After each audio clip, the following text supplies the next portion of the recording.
Hello, everyone. You are watching Travel Massive Live.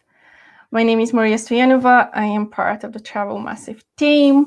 And in today's live event, we will feature 3 inspiring female leaders to share their journeys and challenges working in the industry, as well as their advice for other women in travel.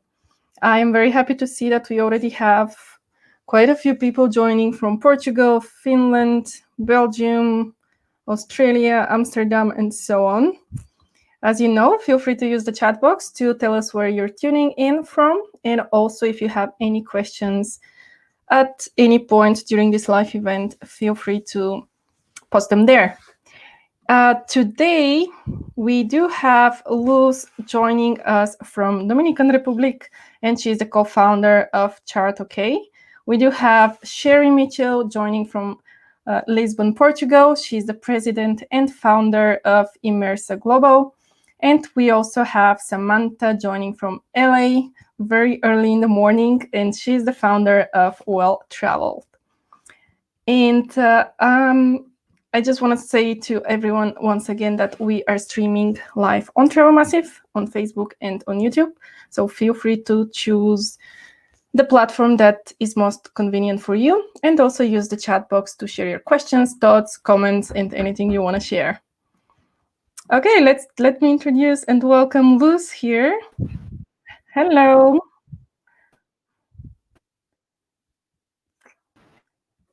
Hi, Luz, can you hear us? The internet connection seems to be a little bit bad. Okay, are you here now? Maybe I'm going to try. It's better now? Not yet. So maybe we can start with Sherry, and then we can be back to Luz after she fixes the connection problem. Hello, Sherry, welcome. Just unmute yourself so we can hear you. Yes. Tell us, where are you joining us from and how sunny, hot, or cold it is? Actually, today is one of those unique days where it's raining in October. So all the plants and trees are getting the needed water that they desire, and we're just dealing with it. But no, it's a gorgeous day. Otherwise, here in Lisbon, I am at home, and happy to be with you all today, and happy to interact with the community. Awesome. Okay, whenever you're ready, feel free to share your screen and tell us what are you working on. And just a quick note for everyone who is watching us live at the moment, we will start with the 3 presentations now from our guest speakers, and after that, we will have time for a live Q&A session. So, Sherry? Yes. Okay, perfect. All right. So thank you for that introduction. I'm the president and founder of Immersive Global. I'm really happy to be connected with Travel Massive. You guys have been such a blessing during this entire challenge. I know I connected with you all back in March, and I have stayed connected with you all ever since. So thank you so much for providing so much support to us during this very challenging year. So I'm going to talk to you a little bit about Immersive Global and then give you some information on some of the projects that we're working on right now. Immersive Global is a boutique tour operator that specializes in highly exclusive experiences for discerning clients. Our main source market is the United States. We specialize in 4 different types of products: culinary tourism, cultural tourism, art-based tourism, and faith-based tourism. And our group sizes range from 1 to 18 persons. We produce single-day and multi-day programs, and the majority of the programs that we sell are multi-day. We curate and execute every single aspect of the product ourselves, so we are completely in control and connected with everything that the clients experience. So what our client profile looked like pre-COVID, we'll see what happens post-COVID. Once again, our source market's the US. Average salary of our clients is $95,000 USD a year. The age range is between 35 and 70 years old, and they take 2.5 trips a year. In the trips range about 8 to 9 days each. And the comfortable price point that they'll spend is $4,000 per person, double occupancy, and this is not including airfare. They travel 2 to 3 weeks per year, and they all say they have no time to plan travel, and they're looking for something authentic, fun, exciting, and new. So, of course, as you know, there are plenty of other tour operators in Portugal, full-service tour operators like Immersive Global. But one of our unique selling propositions, if you will, is that we have a very exclusive network of highly accomplished professionals, both Portuguese and internationals, who will participate from time to time in our programs. And this is the one thing that really sets us apart from some of our competitors.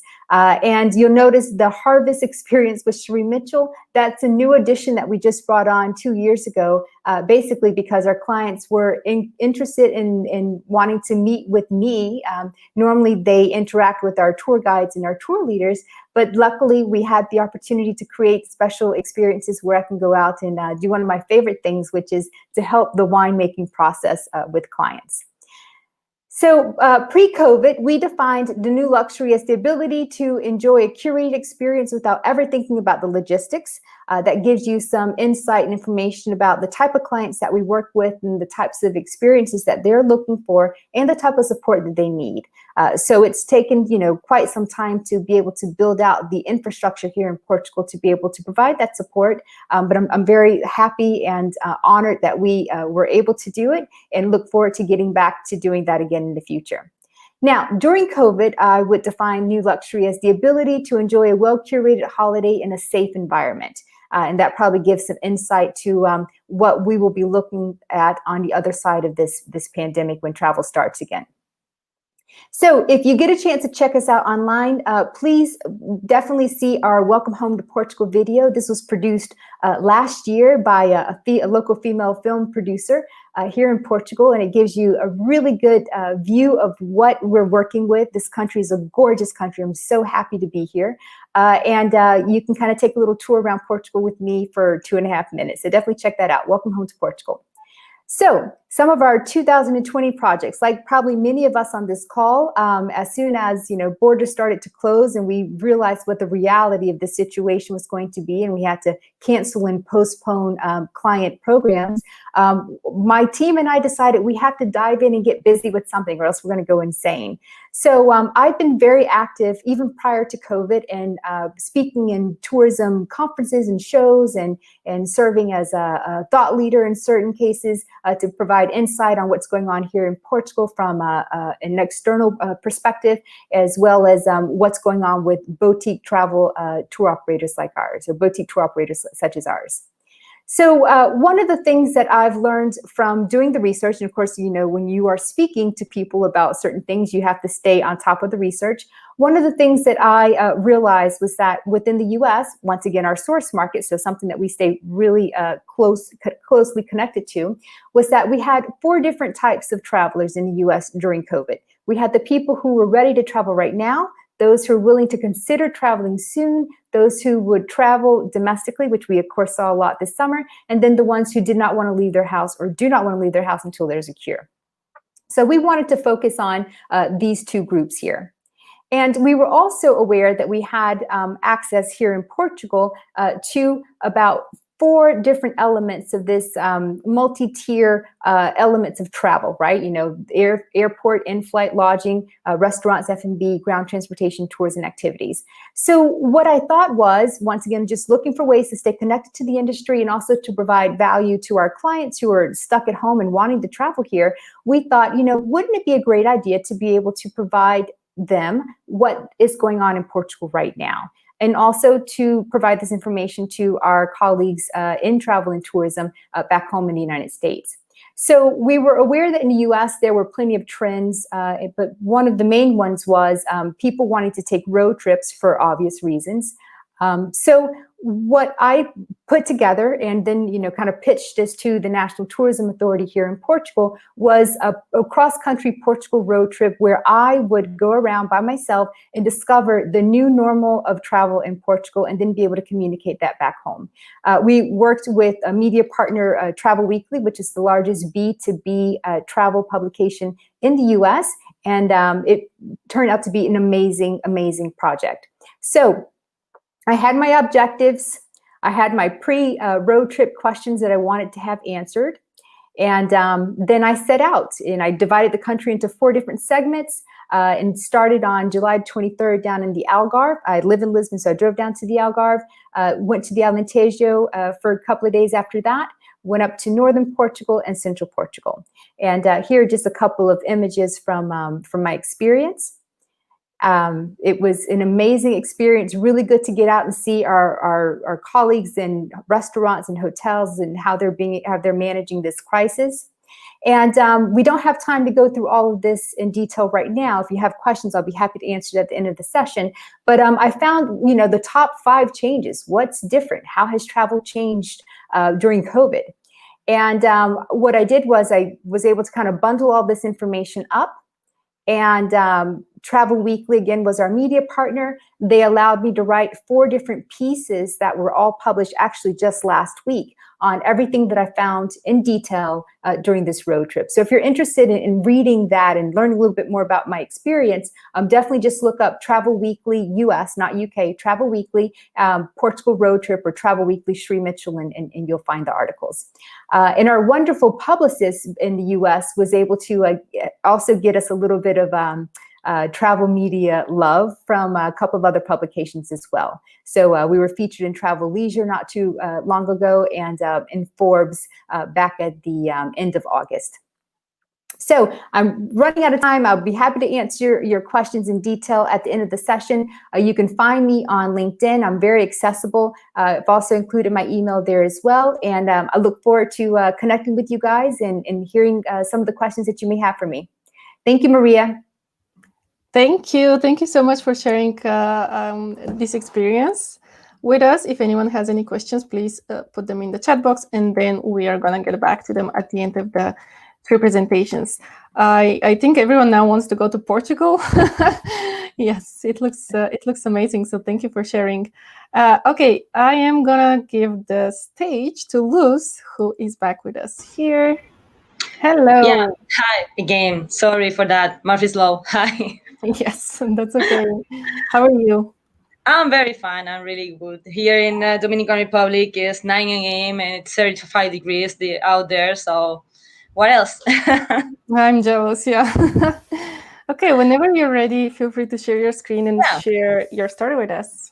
Of course, of course. So hi, everyone. My name is Luz Alvarado, and I'm co-founder at Chart OK. Chart OK. I'm going to show you now my presentation. Chart OK is a collaboration software to allow hotel teams work better anywhere. To introduce a little bit about our project and myself, I am, as I said, from Dominican Republic, actually living in Barcelona. And 8 years ago, I found myself in the hospitality industry, working really well and learning a lot.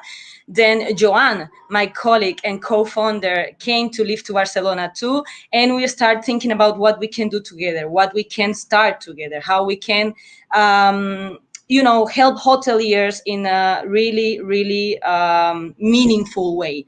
So we started thinking a lot of things and pivoting and changing our minds. And last year in 2019, we decided to join our knowledge and our aim to help hoteliers to create something really useful. As I said, we had jump in this great adventure that is the name of Chart OK. You can see our website on chartok.com.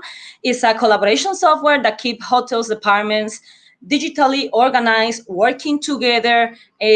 Imagine to have a Slack or Monday, but done specifically for hotels, and think it from our previous experience in hotel industry. I'm going to, go fast in this presentation because it's a lot of text, so I can share it after my moment. I can share it in the live chat so you can see it. We focus on remote work, but also we focus on how remote work should be for a hotel chain or a hostels or hotel management country. You will have a single platform where you can track daily activity, a software all-in-one where work for the hoteliers start and end, and then where we can collaborate and shared in a collaborative work across all the departments. So we design Teams workspaces. I'm going to show you really quickly our platform later. We create Teams workspaces where they'll be able to work in their private workspace or sharing it with another department. For example, when revenue and marketing has to speak about the offers they are going to launch. So here's a space where they can share information, but also keep their own work out of the whole noise of the hotel. We have a task management module. We have also templates in any one of our modules, so our features. You can use templates and share them and duplicate them, and it's really focused in productivity and also collaboration. We have a centralized vendors database where you can simplify the way you connect as a hotel chain with all your providers, no matter where, no matter which one, from OTA to a amenities provider. Also, we have alerts and communications for urgent things. In hotels, it's a thing that is really normal to have urgencies everywhere, anytime, and emergencies, and all the day. And then we have also private message for all the employees that doesn't have a desktop or doesn't have an email. So alerts and communication, confirm requests also, and other features that we are preparing, I'm going to show you right now, even calendars, pings, no more sticky notes for Bobs. You just have to be connected and do it all online, because digitalization is the future. And moreover, now that COVID came to change our work and how we interact with our colleagues and customers. To end my presentation, I'm going to show you a little bit. We can have a chat. You can send me an invitation on LinkedIn or send me an email. I'm going to show you my email later, just to show you all the platform if you are interested in to know us a little bit better. But just to give you a view, we are changing the design right now. So don't take it like, I know it's not quite beautiful, but we are going to make it really better. Here you can see we have all the hotels in a chain hotel, our group of hotels.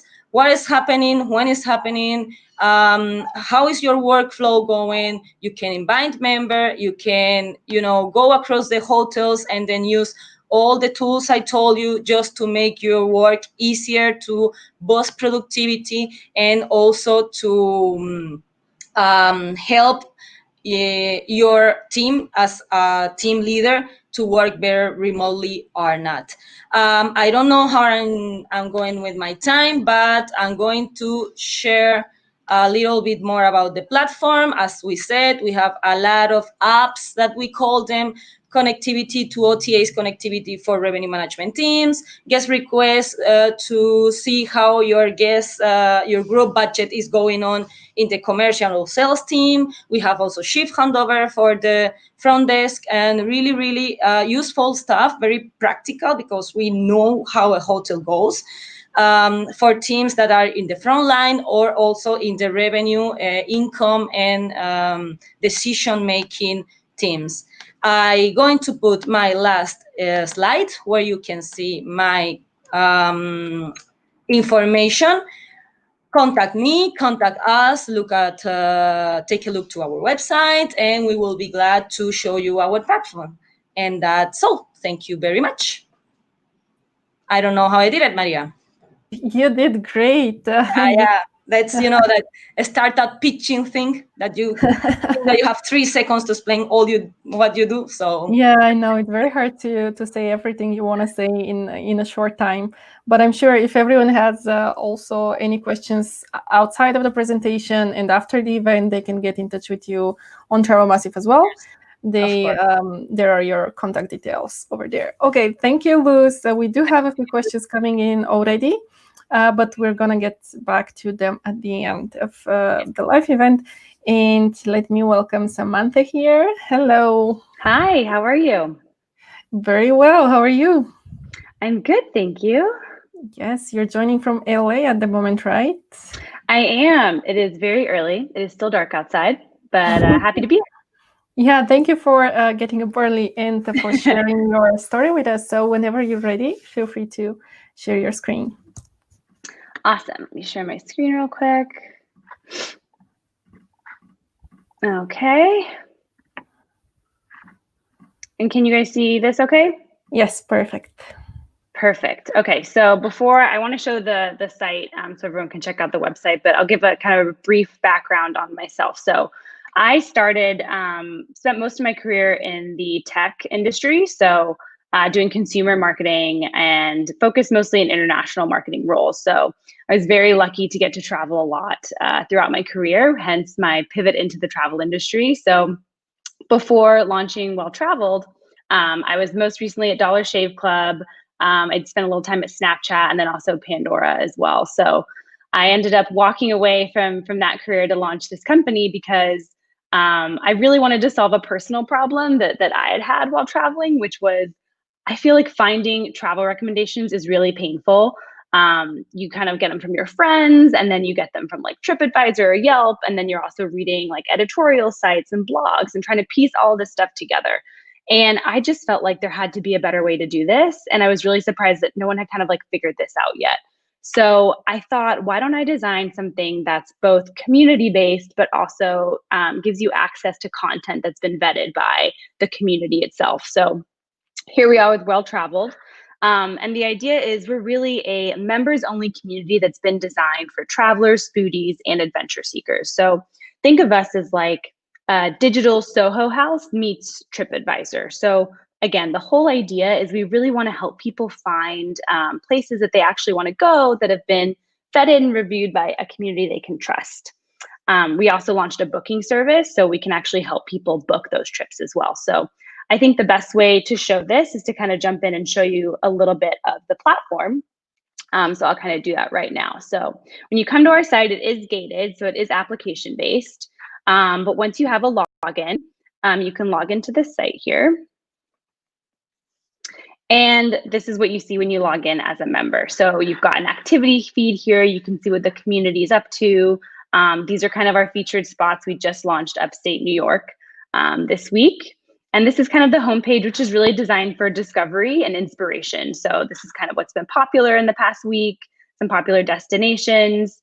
Now, we launched in May, June of this year. So with COVID, it definitely made things challenging. And I think my co-founder, Casey, and I spent some time debating whether or not we should launch or not. So we talked to our members and we talked to our community, and the feedback that we got is, while people weren't able to travel at all earlier in the year, people still love travel. They like to talk about travel. A lot of people really miss traveling. So this was kind of a nice like escape for them and a way for them to keep that wanderlust alive. As the years continued, we've now seen, as Shri mentioned, a lot of road trips. So we really quickly pivoted our content strategy to feature, a lot more North American destinations, as we're just seeing people hit the road in their cars and want to explore their kind of own backyard. So I can give you kind of a little peek about how this works. So say, you want to come in here, this is kind of this activity feed. So let's go see what Jack said about Dishoom. This is a spot in London that a lot of people really love. It's high on my wish list of places to go. So you'll come to this spot page and you'll be able to see the restaurant. There's some good pictures, a little bit about the place. You can see different members that have endorsed this spot. And something that's kind of unique to us is, so we give people credit. So most of the places that are on our site are actually sourced directly from our members. So if you do suggest places for the website, you get credit for that. So this was suggested by our member, Nina.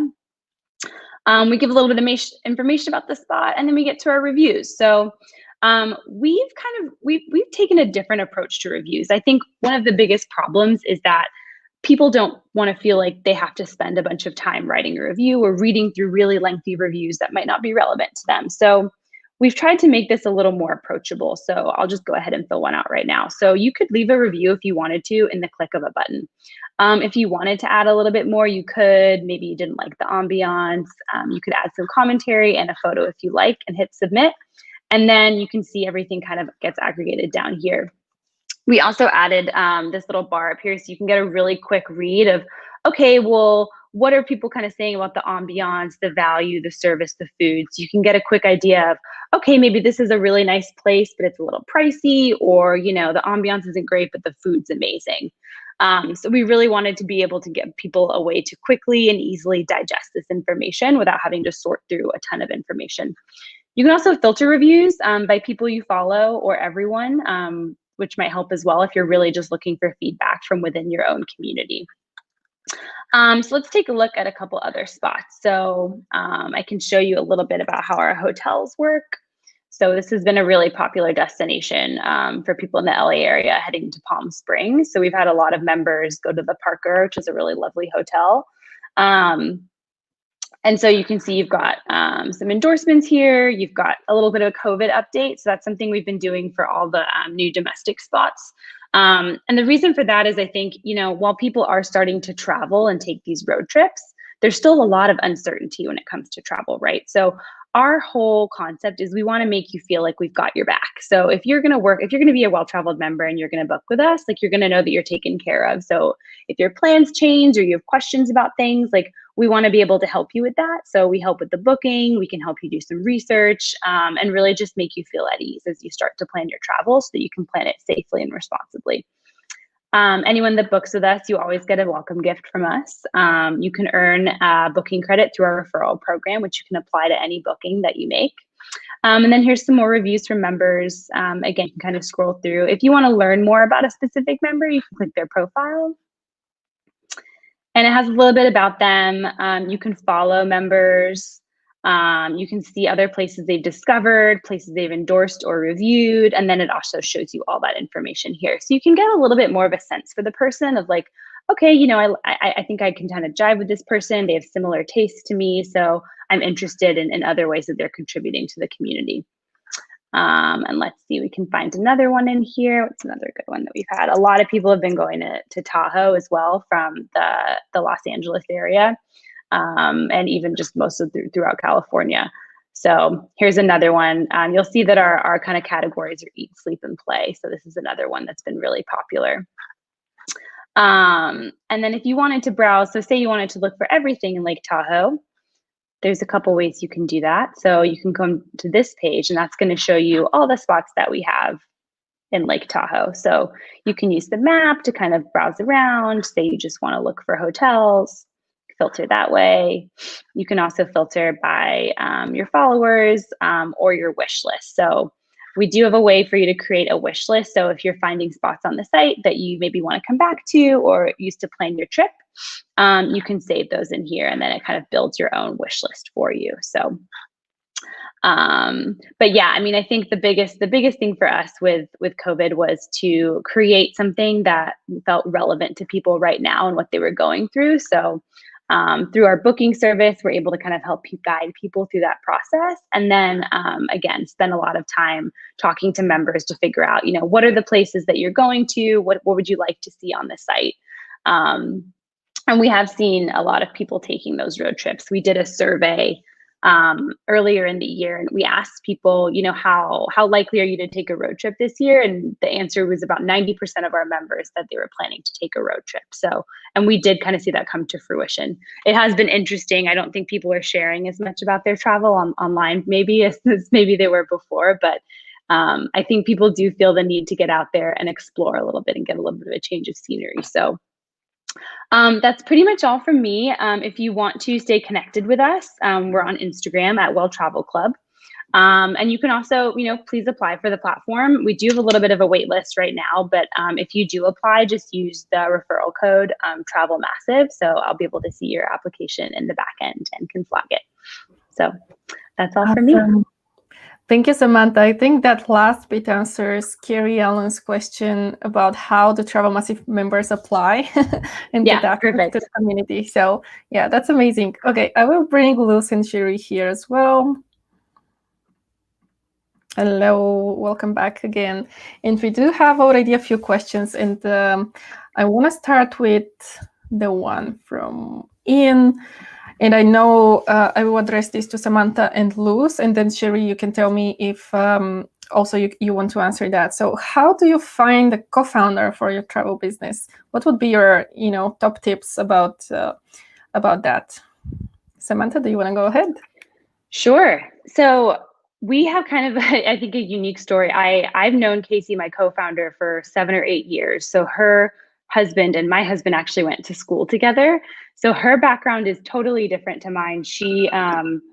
Her background is in building membership communities. So she worked for a private club in LA prior to joining me at Well Traveled. And I think I knew really early on I wanted the site to be community focused. So I started just kind of reaching out to her and talking to her about it. And we spent probably a few months just chatting and getting a feel for how interested she was in the idea. And she was just so excited about it.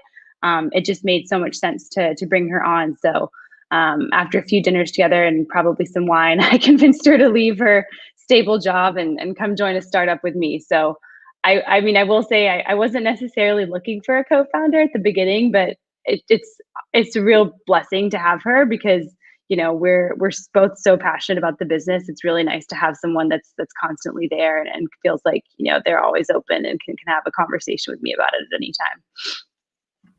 Awesome. Luz, what is your story?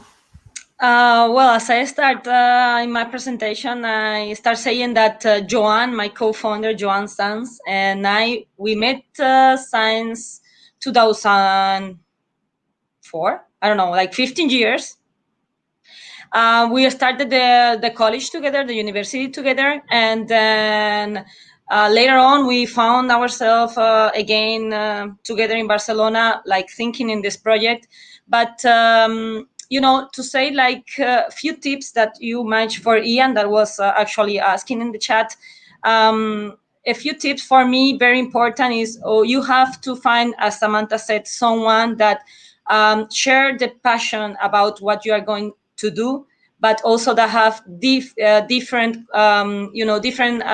things to get to the project than you have. We cannot be both in marketing and public relations. He is really good at sales manager and product management. So, you know, the important is to match with someone that have different qualities than you, moral qualities, personal, human, professional qualities, and the diversity in a team is what make it really interesting. And I think that get it to the success. So first thing, find someone that is passionate about what you're doing, that understand it, want to join you in this adventure, but also that have different qualification, professional meaning. And number two, someone that is able to have fun, because being a founder, having a startup is really hard. It's not easy. So you need someone with humor, sense of humor, that have fun with what they're doing, and that makes your days less hard than they are already when you are a founder. So maybe this is for me. That's a really great advice. Sherry, do you have a co-founder, and what's your experience in that area? Actually, I do not have a co-founder. It's just me, and I do rely a lot on our administrator and some of our other team members. Probably now during COVID, I probably wish I did have a co-founder, because this has been, of course, a challenge that none of us has planned for, but it would be nice to be able to really bounce ideas back and forth with someone who's as invested in the project as I am. So no, I don't have, but it would be nice to have right now. What would you say are the pros and cons of doing this by yourself? Well, the pros are, the buck stops with me, right? So whatever my crazy ideas for travel experiences or, new programs that we're going to launch, if I can make them happen with our team, then it happens. I think one of the advantages to doing this alone is having that level of autonomy. Of course, if you have a co-founder or some other type of structure, then you may have a couple of other gatekeepers for your ideas. So I probably would not have done it any other way. I'm a very independent person, and it just worked out best for this project to come alive as it did with just me at the head. Awesome. And since we're on this topic, let's cover the other question that we have about co-founders. So maybe Luz, if you want to take this one, what would be your tips about working with co-founders? First thing, learn to say no. we get very excited when you are an entrepreneur, when you have your own idea, when you wanted to make it grow, like, I don't know, to the moon and back. It's easy to lose the focus. So I think that the balance in a team that really worked, like when you are co-founding a startup with someone, is to have a dreamer and to have one that is down to earth, because that's what keeps the balance into, we can do all those things, but there's someone that always tell you, okay, but let's start for this part and then let's move forward, because we cannot do everything at the same time. And also learn to say yes. Do not stop an idea because it's not your idea or because you are afraid to go for it. So I think that, keeping this balance into what you do and what you don't is the main thing. And also think that we are all human. So we have our moments. We stress ourselves. We are not always in the top. It's really changing humor, the entrepreneur humor. So try to be flexible. Try to be flexible. Thank you, Luz. Samantha, we do have 2 questions for you. Of course, if you want to cover that one, feel free to do so. But the next one will be, can you share the story of how you developed the site? It has a great UX and design. Sure. Yeah. So, early on when I was trying to figure out how I wanted to build the site, I was trying to decide if it made more sense to bring a developer in-house or to work with a contractor. I ended up finding a company called Article. They're fantastic. And they've been helpful when it comes to designing the UX of the site and also engineering the site. So I got really lucky. I think a lot of times you find a design shop and then you find engineers to code the site. And I was able to find kind of a diamond in the rough that are really good at both. And they are actually based out of Canada, but they work with a lot of high-end brands. So I knew that it was a good fit because I think they really understood what we were trying to do strategically. So they've been a great partner for us. And, I think it's always nice to have your own engineering talent in-house. And I'm sure that's the way that we'll go eventually. But for now, they've been such a great partner. And I think have been really helpful in bringing kind of the vision for what I had of the site to life, and helping us develop the brand, the creative around that as well. So yeah. Thank you. And another question for you and for the well-traveled community. What would be your top tips for building a paid membership-based community?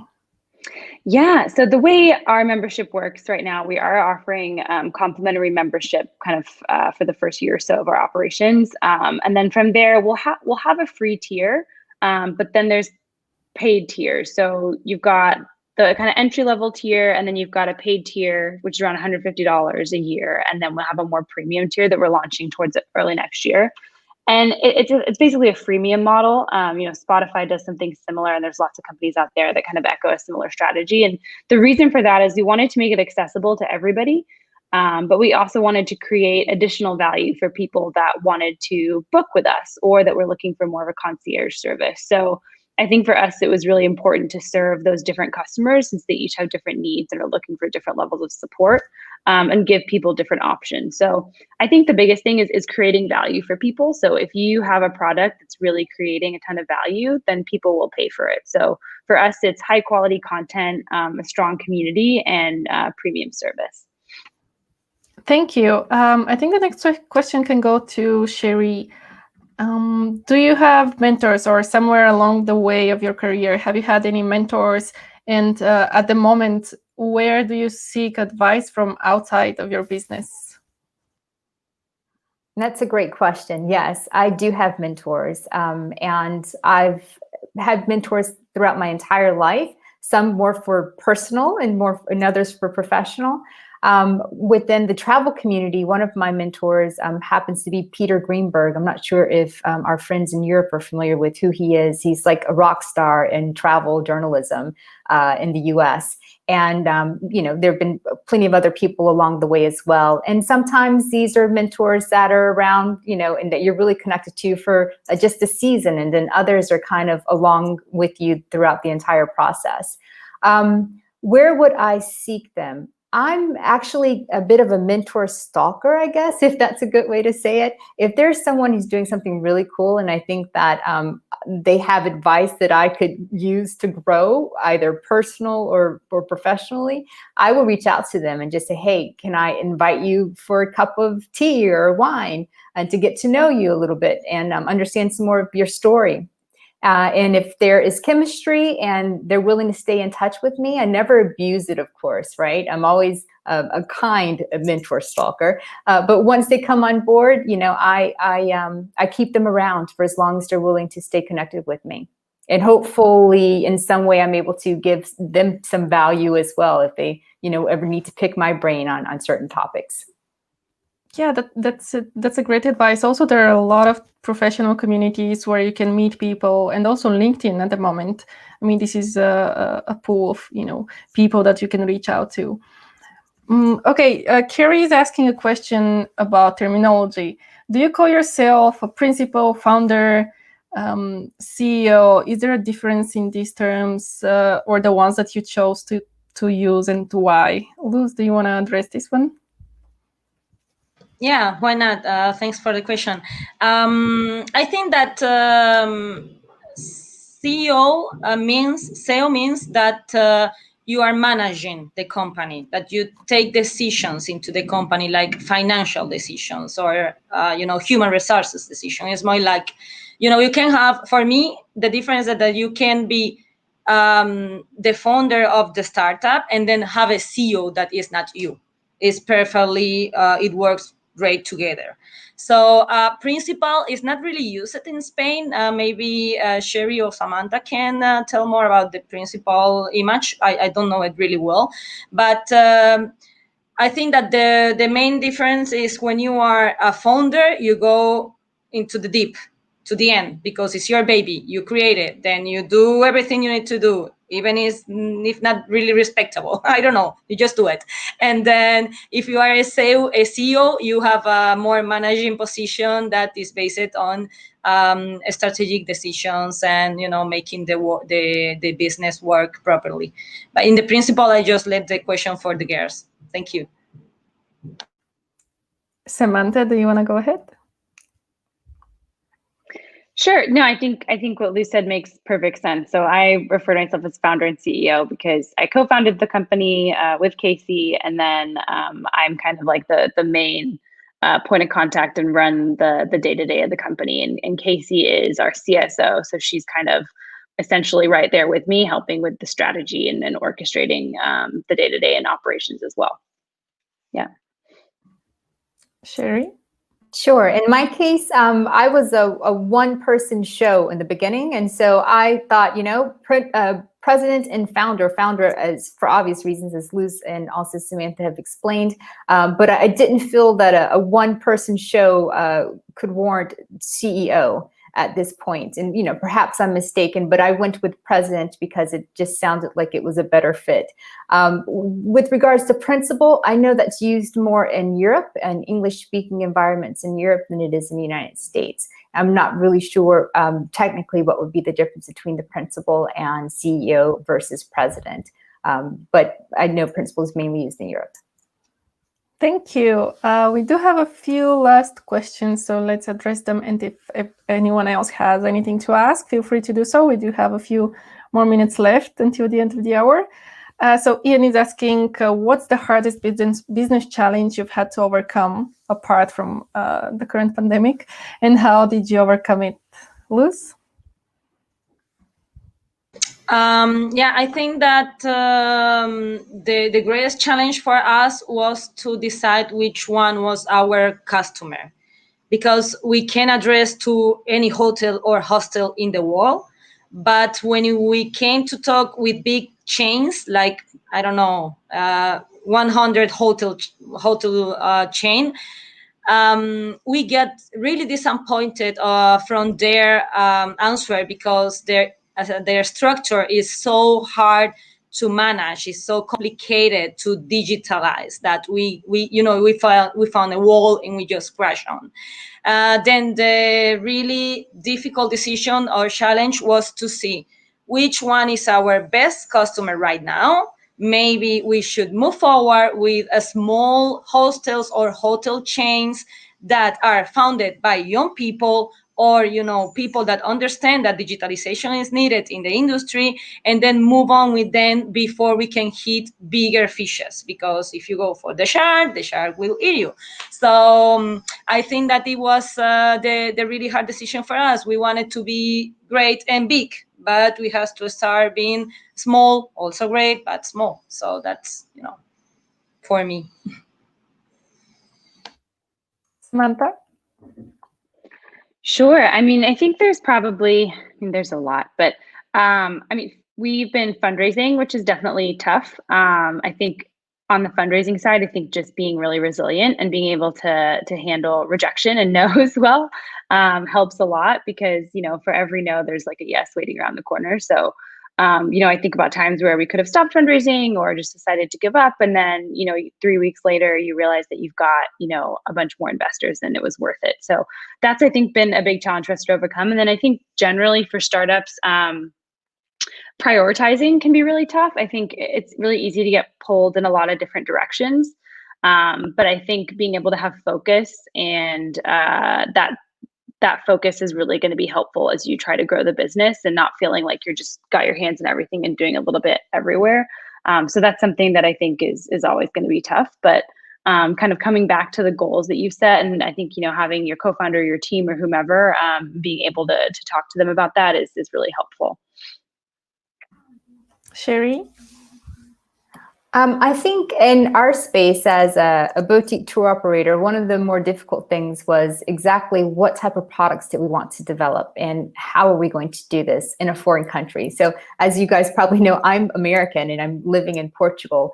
My entire team's Portuguese. I'm the only non-Portuguese on the team, but there are different perspectives of what foreigners like when they visit a different destination. So my first products were failures here in Portugal. They worked in other countries where I've done this, in Costa Rica. It was more language and cultural immersion programs for Americans who needed to beef up their Spanish. I thought that we could just duplicate that same model that works so well in Costa Rica here in Portugal, and realized that no one really wanted to buy Portuguese immersion programs, but they were interested in food and wine. So luckily it was the feedback from previous clients say, don't really want to go there for language, but definitely want to go there for something else to help us navigate those challenges. But of course, all of it requires investment and time to build these out, and to be able to say that didn't work, we need to pivot and try something else. That's been a challenge, but once you go through that process a couple of times, you get used to it, and you can navigate better. Thank you. Luz, what do you wish you knew before you started with this project? And what would be your tips for people who are just now starting with something and founding a company, or starting something new? What would be your advice? Well, for the first step to become, to found your own startup, I think that you need, the first thing is what you want to do. Of course, you have a project, you have this idea, you shape it, and then you need some knowledge as founder or as entrepreneur that are not obvious. You need to know about funding, of course, but also you need to know about the networking. You need to know how the entrepreneurial ecosystem and the investment ecosystem is shaped in your area of action, in your country or in your city. And also, I really recommend to get informed about the public resources to entrepreneurs. All countries are now working and providing entrepreneurs of resources and funding, different resources. So it's really important to be familiarized with those knowledge. I wish I knew before doing that before being an entrepreneur or founding a company, that is hard. It's harder than it looks like. So maybe I would like to be more prepared about the no's I will find, the walls I will find, the ways, the times that I will need to change my perception, my idea, or my project to shape it to what the market is asking for. So yeah, and be resilient, as said Samantha. It's something that you have to work from the top. When you are in a paid job, you just move on with the, you go with the wave. But when you are an entrepreneur, you have to surf all over it. And I think I answered everything. Yeah. Thank you. Samantha? Sure. Yeah. I mean, I think one of the things I realized is taking action. I think there's a phrase, don't let perfect get in the way of progress. And that's something that I feel like I've learned a lot about. I probably would consider myself a perfectionist. But, I think getting something out the door tends to be more valuable than making it perfect, because it's also always going to change. And I think that's probably the second thing I would say. Go with what your customers are telling you. For us, we weren't really planning on launching a booking service until next year. But what was happening is people were coming to the site and was like, oh, these are great places. Can you help us book? And we were like, oh, okay, yes. And so, we were able to kind of accelerate that timeline, because that's where people were really getting a lot of additional value from. So yeah, I mean, taking action, even if it's not perfect, and then just listening to your customers and being willing to pivot. Thank you. Sherry? I think I wish I knew that moving into the space of entrepreneur and traveling around the world literally to build out these projects was going to take a toll on my social life and my personal life. No one ever tells you that when you start this, right? But once you get started, there's really no looking back. So yeah, just navigating how relationships change as you are getting deeply involved with your baby, because this really becomes your child that you nurture. Sometimes there are those who were in your life prior who cannot continue on, and being able to just navigate those life changes while you're also building your company. Thank you. 3 very interesting points of view. I think we can finish with one last question to each of you. And this is from Nick and Linz. And they're asking, how do you see the future of your business? Or what are you going to do different now with the current situation? Luz, what's the future holding for you? I think that success, I hope. This COVID situation had really hit us all. I think the whole world was not waiting that. And especially for the travel and hospitality industry. But I think that it really, save us a few years in terms of what we are doing in Chart OK. When we talk about digitalization. The hotel was really working very comfortable. Things work like that. We are a business that is physical, that we are in front of the customer, and then we had to learn because of this pandemic how to start doing things virtually, digitally, and remotely. So I think that in the terms that that it is referring to us as Chart OK, as collaboration and remote work platform for hotels, we gain a lot of time. We save a lot of time telling hoteliers that Teams digitalization was the only option to keep growing the business and to make the customer experience better also. And in a personal term, I would say that it just show me that I took the right step choosing to be a founder, that I choose the right step, creating my own company, creating our own project, and trying to do things better and change some things that at the end will end to, that at the end they will be changing. Not now, but maybe in 50 years, but they will be changing. So I took the step forward and jump in this new future that it arrives, like early in the time, but here. Yeah. Yeah, we definitely wish you a lot of success. And if you need any help from the Travel Massive community, feel free to utilize that. Samantha, how do you see the future of your business? Sure. Yeah. I mean, as he's mentioned, I think COVID's definitely been tough for a lot of people. I think it's kind of forced a bit of a shakeup and some innovation, I think, to come out of the travel industry as well. So I think we're going to see a lot of startups coming out of this kind of like down period. But I mean, I think for us, like, we're really excited about the opportunity to build a more modern platform for today's traveler. And so our focus over the next, 6 to 12 months is really to continue growing our membership base, and helping support people as they start to travel again. As I think, I don't know if anyone's heard the term revenge travel for 2021, but I've heard a lot of people talking about how they want to plan some trips and explore the world. And it's a lot of, they don't want to take each day for granted. So we want to be the platform that people can turn to as a trusted resource as they start to plan those trips again, and help them out along the way.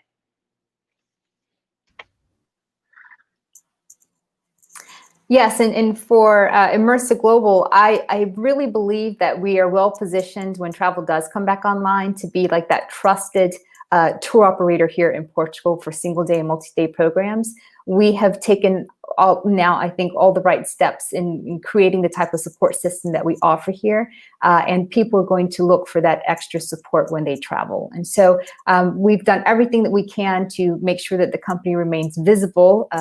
People know that we've survived COVID and we'll be here on the other side of it, and we're just waiting for travel to start again. So with regards to what changes, I think we're just going to continue doing what we were doing before because it worked so well then. And I think that same level of comfort and support and just someone you can really connect with here who can help you is what people are going to look for moving forward. Thank you. Thank you so much for being part of this 1 hour live event on Travel Massive. We hope that we will have you back soon.